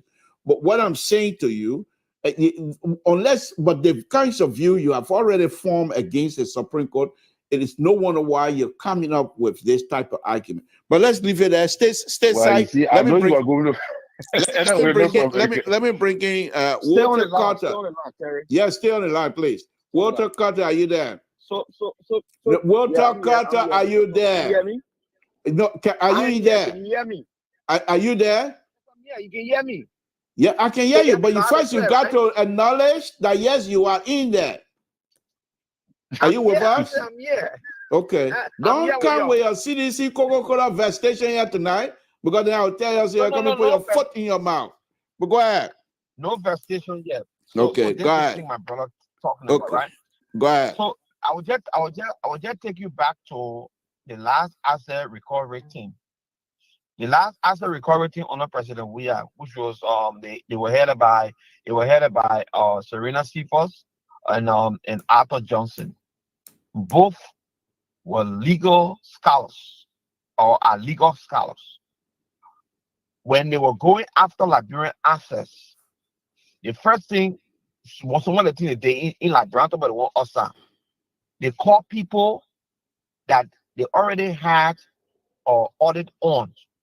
One of them was this guy, Brownie Samuka. They said, my man, we got your fire right here. The people say you owe defense ministry, the defense people some money, that this, that, and the other one. You want to pay some of this money, or you want to go through the court process. He said he prefer going to court. They say the court to don't do it. That one, they were left for the court to make the decision on it. Some people came and they acknowledged that, okay, yeah, we did this, we did that, but we'll make payment. And they are making payment even today to the government. They called them because they had something. Now, what Eric Johnson said the government did was to do an auditing, make sure people who corrupt the system was this. Now, we're talking about assets in totality, which means government property such as car, maybe if they have telephone, if they have computers, all the things they can go after them, right? And the letter, the order said they should go and get government property. They should identify government property and get it from people from different entities that the government control. Send letter to health ministry, send letter to the other ministry. My question to my brother Terry here: what somebody private vehicle, Texas, that got nothing to do with government property, has to be part of the season process? I want two. Why is it that the asset recovery team did not do due diligence to go and investigate, go to the ministry as the letter say, get the inventory of items that government bought and gave to people that were in government at the time I left government? They got a whole inventory. That go to the inventory. Okay, Mr. Tool, they gave you one vehicle, and the vehicle is Toyota Camry XYZ. Where is the Toyota Camry? We didn't find it at GSA, but where's the Toyota Camry? Find this person and ask them for the Toyota Camry. You didn't do that. But you go on the street. And then thirdly, you got a policy in Liberia that when you work in government and the government buy you a vehicle, after serving for a certain amount of length of time, the vehicle serving for that time, the vehicle depreciate. The government can auction the vehicle. Either they will ask you who the vehicle. Okay, we know all those things. Thank you, but thank you for educating us. But give us a point with other people on the line waiting. Please go ahead, my brother. You and Terry were going back and forth for almost 30 minutes. I was sitting down listening to you. All right, go ahead. Okay, I will say that. No, go ahead, finish your point. What are you getting at? What's your conclusion? My point is, Mr. Tool and Terry, we gotta be honest. It is good to retrieve government property. I'm against people that come to government and when they're going, they run away with government property. When President Weah came in office, the very Mary Brown was part of the team to retrieve government property. She herself went on radio station and said the people took some of the government car, they put it in mechanic shop, they took the machine, the engine from it, and put it in another car, and it was difficult to even retrieve it. People from the Joseph Boakai government at that time. The same thing happening in this government. There are people that they get government access to, did the same thing. So, you know the people name. If you know you get it, the how do you call it, the inventory, you can go to the places, go to GSA, okay, Mr. X, he bring a car here. Terry Collins, we gave him one Rolls Royce. He has not returned the Rolls Royce. We don't see the Rolls Royce yet. Where is Terry? They contact you, they get in touch with you. Where's the Rolls Royce? You got to turn it in. And then they can go to if you refuse to go to the court and order or how do you call it, or such a seizure to take that car from you. And bring it a lot of people on the line, Carter. Thank you. Yeah, they're taking poor property for the play. Okay. All right, my brother. Thank you, Walter. Thank you very much. We got other people on here. That's why. Let me go ahead. Go ahead. 2442 number 2442. You're next. Good evening, Mr. Tool. Thank you for joining up. I believe that's the Bassa man. Good evening to my not the Bassa man again. You know the man for us now, man. I don't know where were you living in Monrovia during the 80s, but it seems to be that you very, very look at man from Smart Road. So my brother Terry, let me just give you a little bit of gist. So like I live in Kingsville and I have a land deed, and then somebody came to. Hello? Aaron, brother, you got to mute yourself, please. Aaron, you got to mute yourself. Go ahead, my brother. Yeah, so if I live in Kingsville and I have a land deed, somebody came and encroach on the land, started digging hole and say one bill. I go and tell the person to Kingsville Town Hall. That person comes to Town Hall and provide deed. Say, oh, my son get deed for the place. Automatically, Kingsville Town Hall cannot hear that case now because there are two titles. So it got to go to temple justice. So that was Terry making the point. An executive order is way lower than state of emergency. Because under the state of emergency, certain right will be concealed. But executive order, somebody can challenge it through the court. Because that thing can be repeated every year. You go after 1 year again, you go back again to the court, to the court again to go make that same pronouncement. Having said that, to the issue, Gongwa them, the way they proceeding, they just want me to go ugly. We all want to get government car, but we know some beginning in our government that took the government car, then they changed the engine. But right now, where Supreme Court is saying, get everything back. Let's go back to start talking how you manage to go, start catching people. Now, even in public school alone, all the cars that they took, they say you should get everything back in the court order. Stop what you're doing and they will hear the case. So give it back. You didn't do it the right way. That's all they say. When they can do it right, you'll go down the street. If you decide to go down the street, you'll go down the street. Yeah. Thank you. Thank you. Thank you, my brother. Okay, Aaron Brother, go ahead. You'll be the last one. Go ahead. Aaron Brother, are you there? I number 9. I number 9. I number 9, we're waiting for you. I guess Aaron dropped. No, he's still here. But you don't want to hold on my show. Now, IE people can behave. When last you saw IE win game, when last you saw IE win a game fairly, they always let them win game overnight. And they always want to let them win their game overnight. Can you hear me?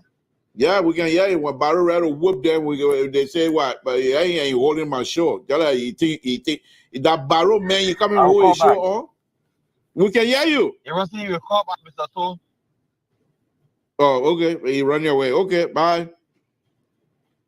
Okay, let me go back. Let me go back to Terry. Terry, are you there?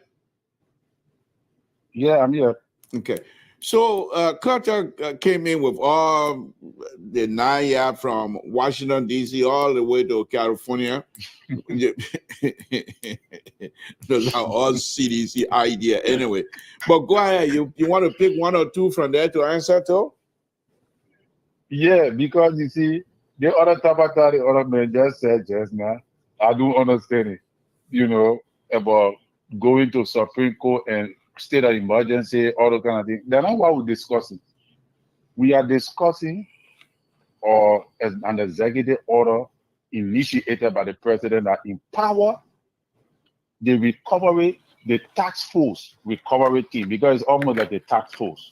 The task force have been empowered because Liberia is not a sophisticated country wherein when you see you can go to the database, you can be able to trace things because you got a computer system, everybody name in the system, everybody ID in the system. All right, that is not how it is in Liberia. Liberia is a country where most of the things done there are not in any database. So you have to trace things by say, they say, and then you have to get your evidence, your facts all together by trying to figure out how these things derive. Now, asset recovery is not restricted to what Keto said. You were talking about, the asset recovery, is about something he said, it has to do with about the vehicles and all of that. No, it's not only vehicles. Asset recovery is any. Okay, anyway, let me just. What I heard you say about Carter, we're not going to be talking like that. Go ahead, Terry, make your point and we'll bring him in. If you say he didn't say that, it's okay. But what I understood him saying is that the asset recovery is supposed to go for cars, for government vehicles, not for people private vehicles. No, and that is not true because the asset recovery team is responsible to recover any asset that is in the possession of a government official that acquired those assets, over a period of time, knowing very well that they did not have the capacity to be able to acquire those assets. That is what it is. So the asset recovery team is going through the investigation and see multiple cars that have no trace, because that is what we understood from Gongwe and other people, that the vehicles that were arrested, especially those transport vehicles, never had no trace as to who it was for. It was they arrested these vehicles because there was no trace as to who they were for. Yeah, so but they got information. Terry, let me ask you. Was that their job? The executive order also empowered them to do the work of a traffic cop? No, they're not doing the work of a traffic cop. They're not going to arrest every car they see. No, they are arresting specific vehicles. They're going to confiscate properties. They're going to also confiscate property. That you see, the executive order empower them to be able to investigate and find assets that was stolen. So if somebody stole a car, they can stop that vehicle. They don't have to be police traffic person. They can stop that vehicle in the middle of the street and demand that driver give that car to that man.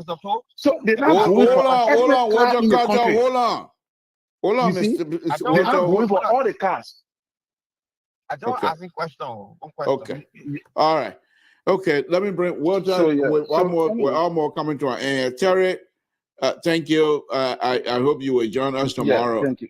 We will also have, but don't leave it. Don't leave it. Don't leave it. Let's listen to Walter Carter. Walter, go ahead. So Terry said the asset. Okay, Walter, hold on. Let me put Aaron Brapler on. Hold on 1 minute. Let me merge him. Okay, Walter, make it quick so Aaron can close it for us. Go ahead. So Terry said the asset recovery team was supposed to, they did the investigation. They're supposed to investigate, and then they will targeting people that are already investigated, and knowing that the person got or the car, the group of cars or car, is stolen or is government property that was the person took. How is it that they didn't know that Patrick Sulu bought this car? And how is it that they got to know the cars that the yellow taxi was for Finabono, and it has no proper document according to them? Oh, they said they have an investigation. They didn't. They didn't find Patrick Sulu car because the people from GSA and said that Patrick bought the car. All right, let me bring in Aaron. Let me bring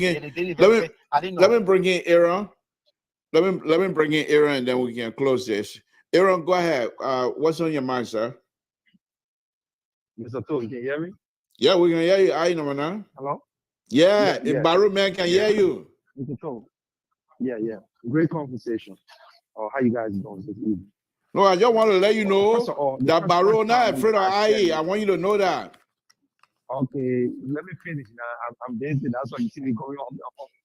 The first question I want to ask Terry is, what Terry defined as asset recovery? Okay.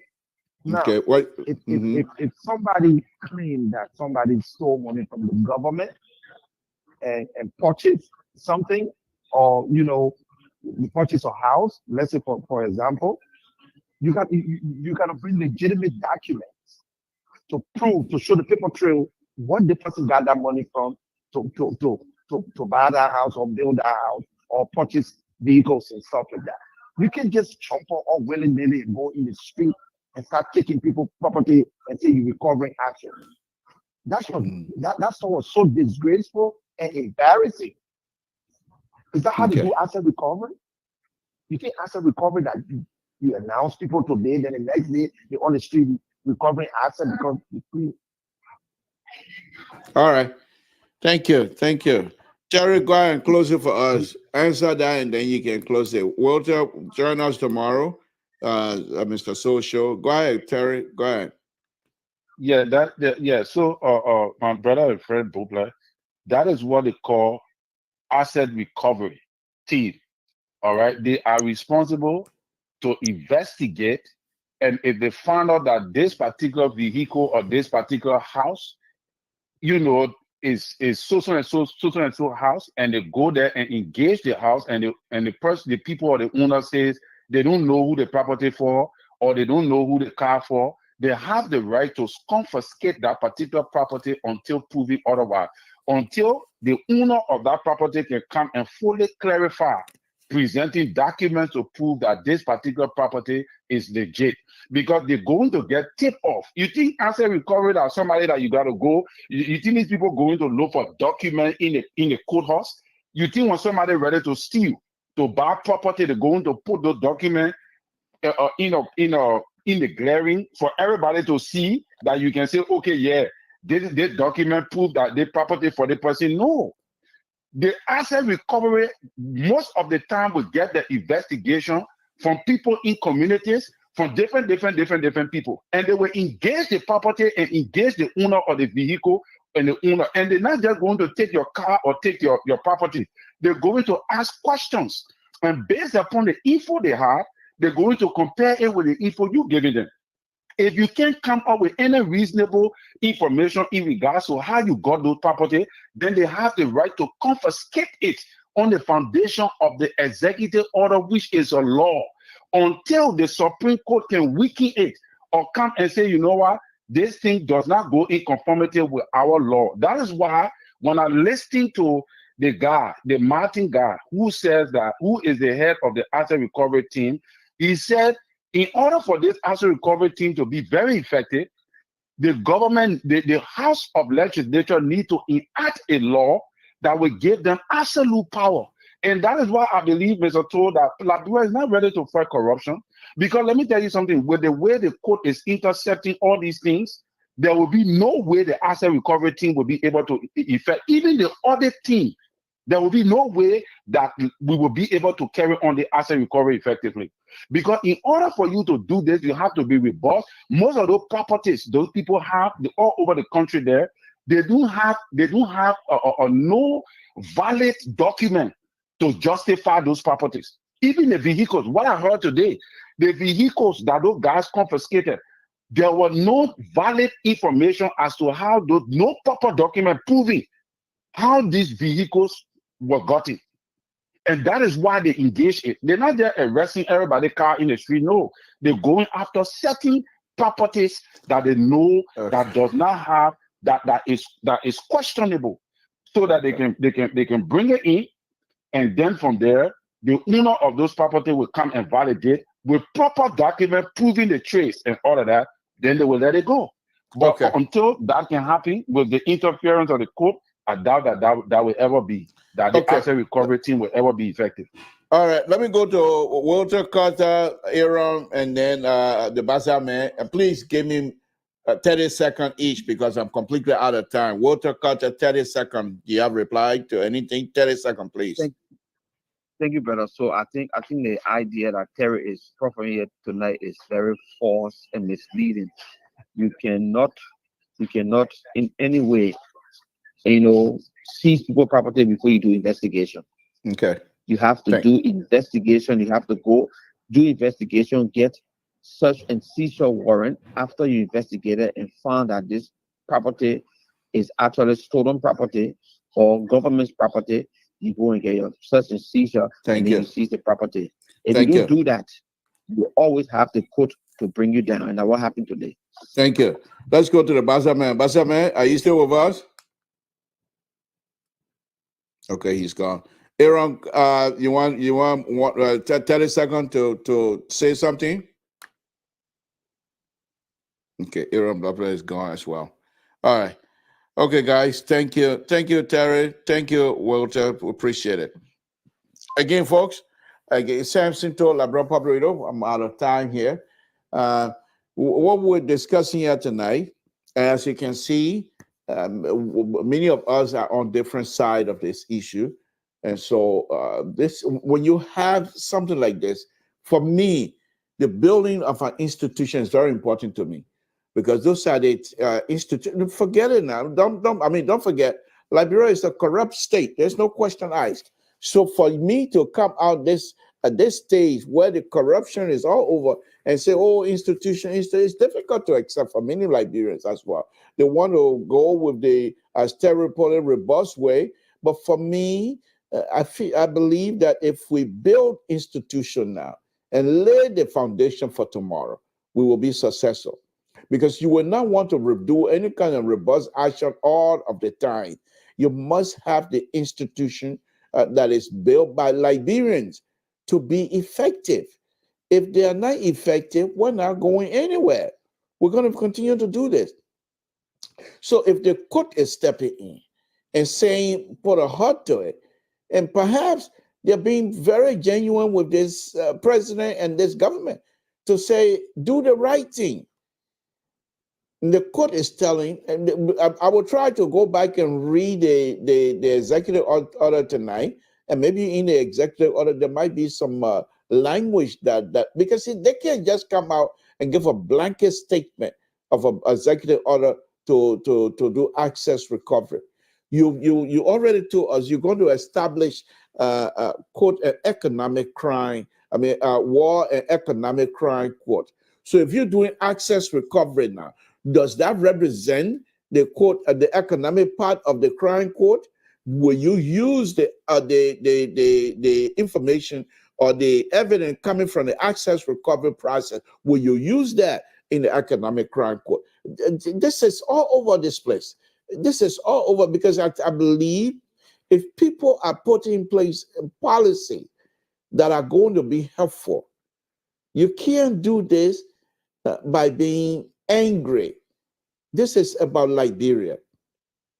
And those of you that are around the president must put in place policy that can stand the time, that people can challenge and still be able to stand up. But if you come in with a policy that is based on hate, that is based on vindictiveness, it's not going to stand.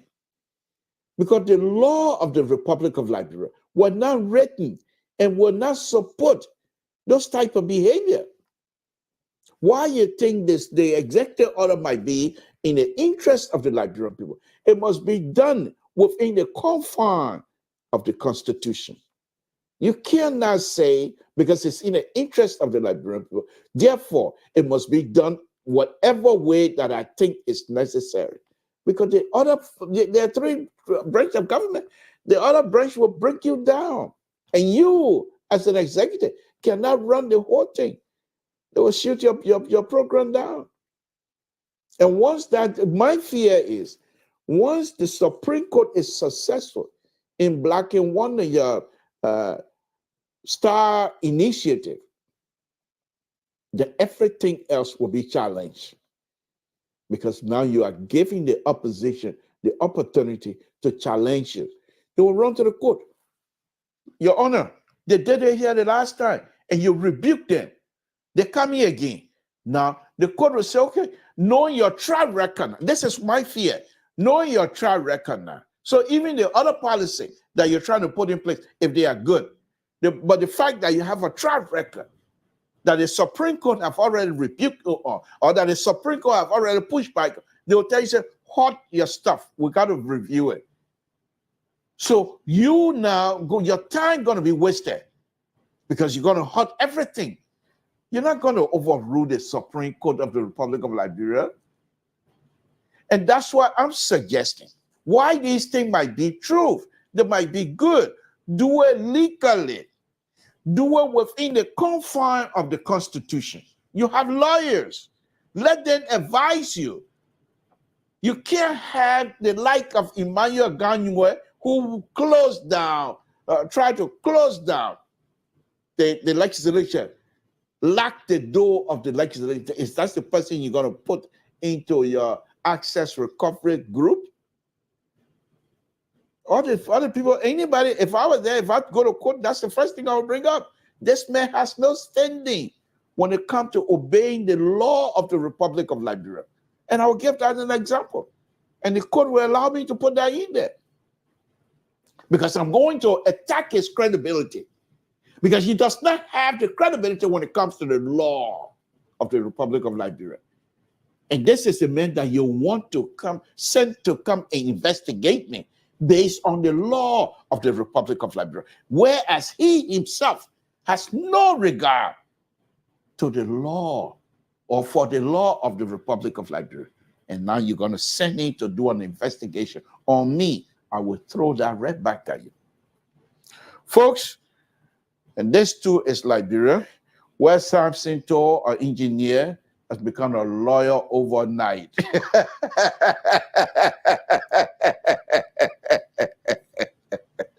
Folks, I enjoy myself. I want to thank all of you again this evening. It's been a wonderful, wonderful time. Thank all of you that have been writing. Folks, that's what we do here. Tune in tomorrow with Mr. Social What Samson told it's not going to be the moderator. You'll be here, and come in tomorrow. This conversation will continue. Come in tomorrow and hear the conservative view. Hear this far right view on this tomorrow. There will be some of them that will say, throw them in jail and throw the keys away. Don't even talk to the Supreme Court. There will be people tomorrow. Come on tomorrow and watch Mr. Shaw, Mr. So, Dr. Mallett, and Mr. Amos George with their ridiculous view tomorrow. And I will be here as a counterweight. Because they will tell us tomorrow that these people should have known better. And the fact that they believe that they have stolen from the government, therefore, throw them in jail and throw the keys away. And the liberal will say, not too fast. These people, until found guilty, until their case has been adjudicated, until the judiciary system has taken its toll and has come to the conclusion that yes, these people are guilty, they're going nowhere, and you're throwing no keys nowhere. Samson told the liberal. That's what I'm on this show for. That's why I enjoy my position as a liberal. Because I'm not going to let people come and run us over. Whether we voted for this government, we campaign for this government, we're not going to let the government to run us over. We're not going to do that. I'm a liberal. I'm involved. Whatever the situation is that is in the interest of the Liberian people, I'm with that. Once again, I will say thank you very much.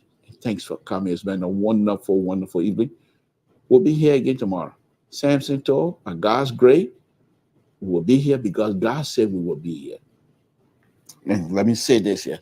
I just got this little pamphlet here from a young lady who was rotating through the design, roadway design process, and she was on her mind wing, and I show her a lot of design things. And so tomorrow will be her last day. So as a way of being thankful to me, she brought this prayer, 40 simple prayers pamphlet. And I'll be using this here a lot on my show to pray, because usually when I open my show, I usually pray for all of us, and I pray for myself as well. So we'll continue to do that. Now that we have this, we will continue to pray and pray for all of us. It's a wonderful, wonderful prayer book. Father in heaven, you are the God of King David and my God too. You reign forever and over everything. Oh, it's good. So we'll use that. Again, I want to thank all of you, and I will say good night to all of you. It's been a wonderful, wonderful evening. Good night, folks. Samson told Liberian Public Radio.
une